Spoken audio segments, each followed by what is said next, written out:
Bismillahirrahmanirrahim. Assalamualaikum warahmatullahi wabarakatuh. Sebelum memulai pembelajaran hari ini, mari sama-sama kita berdoa. Semoga apa yang kita pelajari dapat bermanfaat untuk kita semua dan kalian selalu diberikan kemudahan oleh Allah Subhanahu wa Ta'ala. Berdoa dimulai. Mari kita mulai.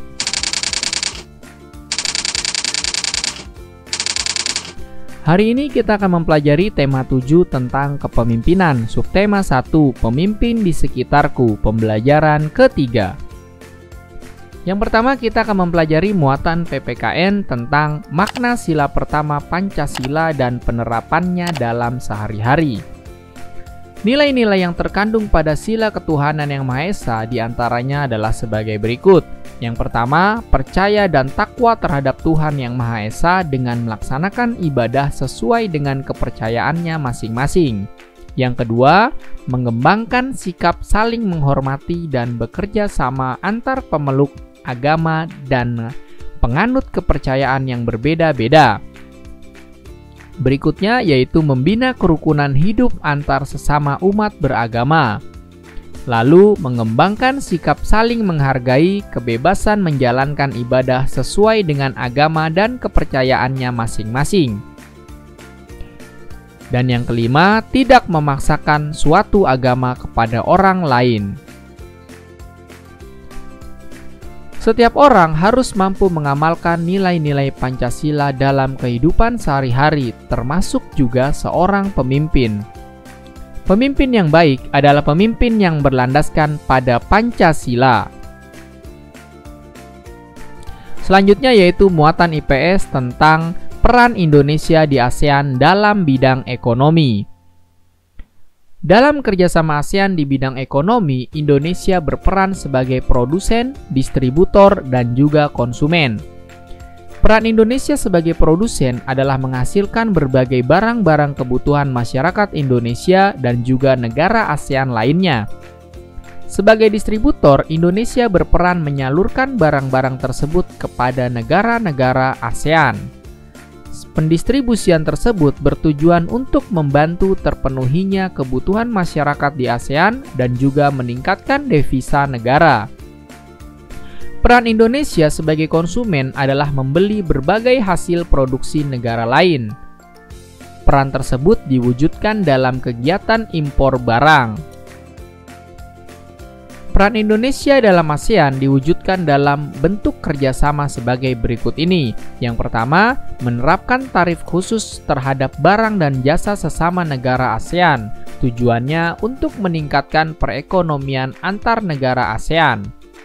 Lalu, mendorong penanaman modal di negara-negara ASEAN. Tujuannya untuk mengembangkan dan meningkatkan perekonomian. Yang ketiga, mengembangkan wilayah-wilayah yang berpotensi dalam bidang perkebunan, perikanan, dan pariwisata.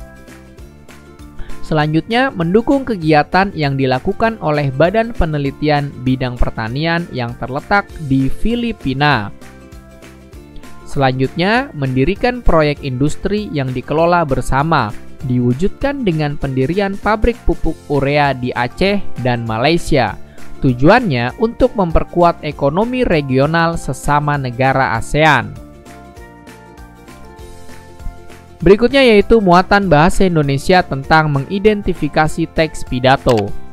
Kemampuan berpidato sangat dibutuhkan oleh seorang pemimpin.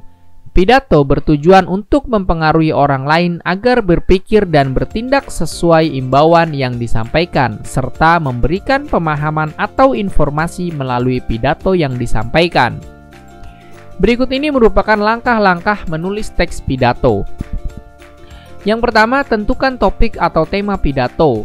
Topik atau tema sebaiknya disesuaikan dengan momen tertentu sehingga mempunyai arti dan kegunaan bagi pendengar. Yang kedua, kumpulkan referensi bacaan. Referensi pidato dapat diperoleh dari pengalaman, hasil penelitian, imajinasi, ensiklopedia, atau internet.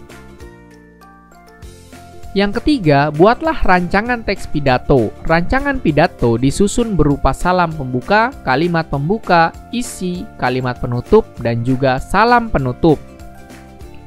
Yang keempat, rangkaikan pidato. Rancangan pidato yang telah kamu buat sebaiknya dirangkaikan menjadi teks pidato yang utuh. Dan yang kelima, latihan membaca pidato.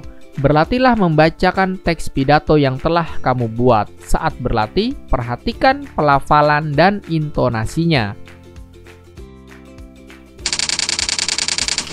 Terima kasih telah menyaksikan tayangan ini, kurang lebihnya mohon maaf. Apabila tayangan ini kalian rasa bermanfaat, silakan bagikan kepada orang lain, karena berbagi ilmu adalah pahala. Tetap jaga kesehatan. Wassalamualaikum warahmatullahi wabarakatuh.